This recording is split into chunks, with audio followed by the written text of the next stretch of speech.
Unajua harakati zangu za muziki nilianza muda mrefu sana, 2007, 2006 hivi Tabora huko. Katika mkoa wa Tabora. Nilianza harakati zangu za muziki nikiwa kule. Kwanza nilikuwa DJ katika kumbi za starehe za kule. Kwa nifanya DJ, niko shule najifunza. Kuna kituo kimoja cha wanafunzi pale Student Center. Kwa kinaitwa Student Center. Kwa nilikuwa kuna studio pale nilikuwa naenda kujifunza. Kwa mwisho siku nikaanza taratibu vile, kumbuka mamangu akanunulia kompyuta. Mara kwanza nikawa najifunza nyumbani natengeneza beats na nini, lakini watu wa kule wakawa wananicheka, unajua, yani kwa huko anatengeneza mabiti makopo nini, kazi yake hazieleweki. Lakini mwisho wa siku mimi nikawa naamini kwamba naweza kufanya vitu vikubwa, unaona. Kwa hiyo nikamuomba mamangu, nikamwambia mama, naomba inisaidie kwa vyovyote vile niweze kufika Dar es Salaam, unaona. Naamini ndoto zangu zipo huko, unaona. Kwa basi tukafanya jitihada, nikahamia Dar es Salaam, kaja nikafungua studio hivi kama kiflame fulani hivi huko Tabata Lewiti 2010 hiyo. Muda mrefu. Kwa hiyo nikaja nikakutana na PNC, msanii anaitwa PNC. Kwa msanii wangu wa kwanza pale, kwa tunafanya kazi studio pale. Aliniamini japokuwa nilikuwa sina imani yoyote au kazi yoyote nilofanya ilosikika, umeona. Kwa hiyo hivyo nikakutana na PNC pale, tukafanya kazi, nikaja nikakutana na Neo Mitego. Umeona? Tukawa tunafanya sasa project mule studio. Wimbo wa kwanza mimi kutengeneza ulikuwa unaitwa Swaga tu wa PNC na Neo Mitego.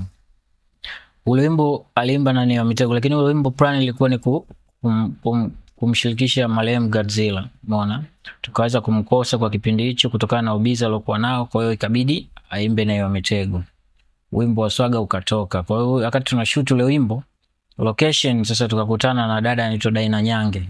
Umeona? Kwa hiyo ndo tukabadilishana mawasiliano naye pale, ndo nikaja nikatengeneza naye Nivute Kwako ya Daina Nyange.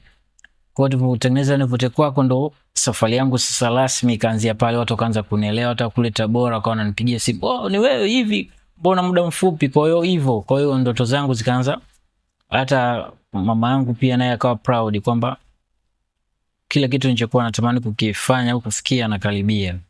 Kwa hivyo mafanikio yangu yakaanzia hapo, nikaanza kufahamika kama Shady Clever, tukatengeneza Nivute Kwako Daina Nyange na Barnaba. Ikapokelewa vizuri, kufanya vizuri. Nikaja nikakutana na Rich Mavoko, katengeneza Melimi, Rich Mavoko, Matonya, Zilipendwa, kina Pasha, Tundamani amekuwa, Msambinungwa, Tundamani na Alikiba. Nyimbo nyingi, number 1, nikakutana na Diamond, katengeneza number 1 ya Diamond, original na remix vision. Utampata wapi ya Diamond, kaja katengeneza na nyimbo pia Diamond na Neo Meliu. Kwa hiyo ndo safari fupi yani ya maisha yangu mpaka hapa kufikia alipo sasa. Ukiangalia safari yako, mama yako na mchango mkubwa sana. Sana. Vipi kuhusu baba? Baba, unajua mamangu na babangu waliseparate nilipokuwa mdogo sana. Kwa hiyo mimi nimelelewa muda mwingi sana mama. Kwa mapenzi mengi sana au mazoea mengi sana hapo karibu kwa mama. Kwa mama ndo alikuwa mtu wangu wa karibu na alikuwa akinisupport kwa kile kitu tunachokifanya. Number 1 ni remix ya Diamond, ilikupa mafanikio gani kubwa?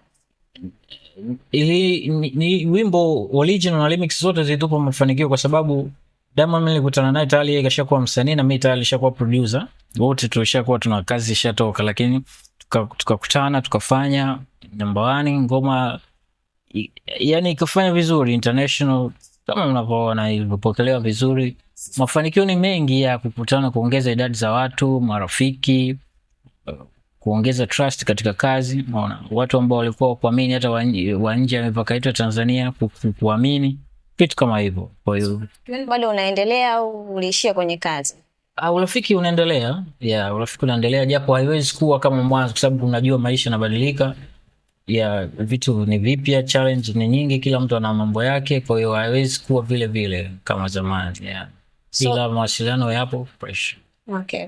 Zamani ulikuwa unatoa hits nyingi tofauti na sasa hivi. Nini kinakwamisha, changamoto labda? Hakuna changamoto yoyote, ila kuna muda tu mimi nilistuck nikasimama, nilikuwa nafanya vitu vingine vya maisha, niliacha tu masuala ya production kwa muda mrefu.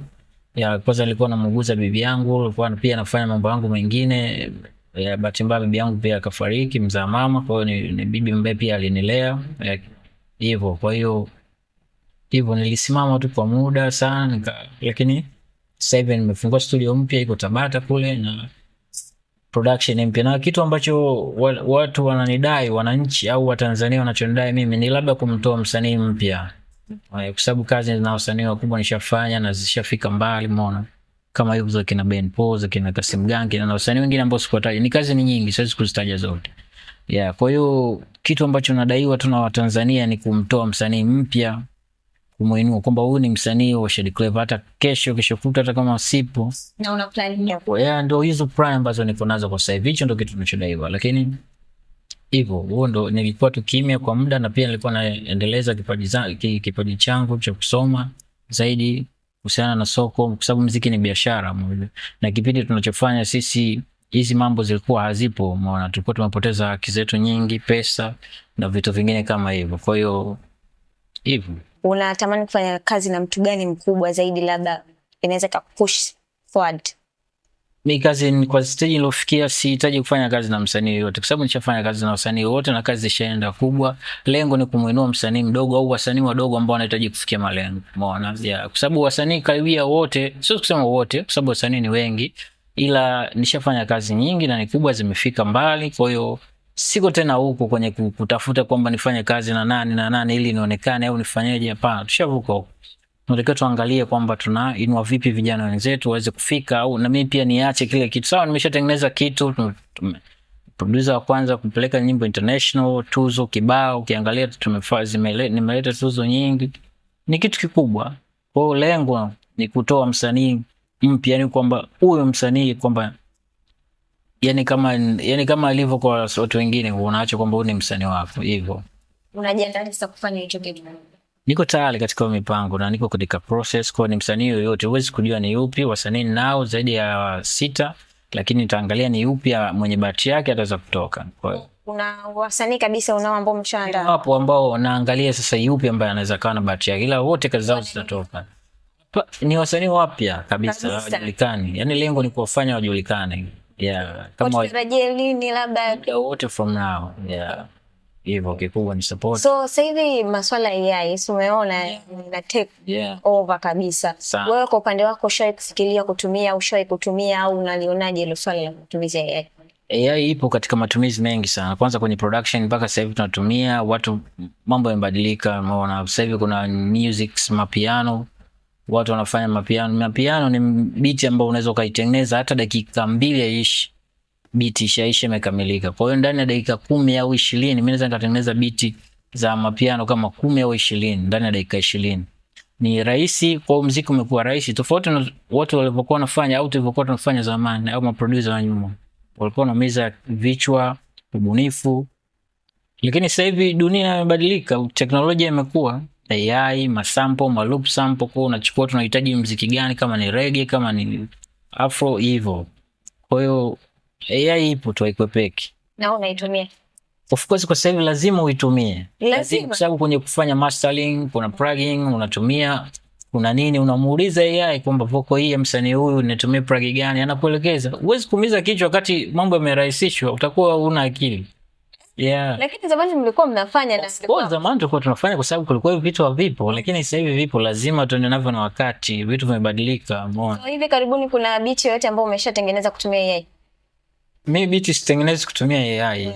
Beat natumia mimi mwenyewe akili yangu. Unatumia nini? Yani AI unaitumia kwenye nini zaidi? Mixing nyimbo, kufanya mastering, vocal, hivyo. Kwa hiyo unaweza kana nafanya mixing ya vocal na msikizisha AI ile vocal. Ananiambia hii vocal tumia plug hizi, anakuletea list pale. Kwa hiyo unachagua sasa, unaanza kusikiza hii haijaendana, hii imematch. Kwa hiyo unachukua basi, lakini beats unatengeneza tu wewe mwenyewe. Telemko tu sasa hivi. Simple. Okay, umefanya kazi na wasanii wakubwa sana. Kwa bado wanakuthamini kwa kiwango kile ambacho umefanya nao kazi, kwamba ukipata changamoto unapiga simu moja hivi wanaitika, au sasa hivi? Of course siwezi kusema wananithamini au wanithamini, hiyo ni maisha ya binafsi ya mtu tunavyoishi, ila mimi naona niko nao poa na sijawahi kupata changamoto, lakini tuko karibu na tunawasiliana vizuri. Kwa hiyo sijajua sasa kwa upande mwingine, lakini hii ni kupoa na wasanii wote kabisa. Kabisa 100%. Okay, sasa hivi kuna kijana yuko kule anatamani kuwa kama wewe, anatamani kufika hapo ambapo umefika, anatamani kufanya hizo issue ambazo unafanya. Unamwambia nini? afanye tu kazi sana. Changamoto ni nyingi umeona, kwa sababu sisi tulikuwa tunaanzia tumefanya kazi nyingi sana za bure. Ya lazima ujitoe sana ili ufanikiwe. Yaani lazima ujitoe sana, ukubali sana kutumika ili ufike sehemu unayotaka kufika. Na sasa hivi muziki umekuwa ni mgumu sana kwa sababu wasanii wengi wana studio zao, kila msanii ana studio yake. Kwa hiyo mpaka mtu akuamini uje ufike au utoke kama tulivyopitia sisi ni ngumu sana. Kwa hiyo wana safari ndefu sana, kwa hiyo wanatakiwa usikate tamaa. Yeah, hivyo. Kwa kikubwa ni ubunifu. Sasa hivi ukishakuwa na ubunifu, kitu chenye ubunifu chochote, haijalishi umekifanyia wapi, unapata nafasi kwa sababu dunia ipo kiganjani sasa hivi. Yeah, ndio maana tunaona watu wengine hawajui kuimba lakini wanafanya vizuri sasa hivi kwa sababu ya hivyo teknolojia imekuwa. Tunatengenezwa na nyimbo inaiti na watu wanapenda. Unaweza ukawa tu unafanya comedy au nini na watu wakapenda. Kwa hiyo hivyo.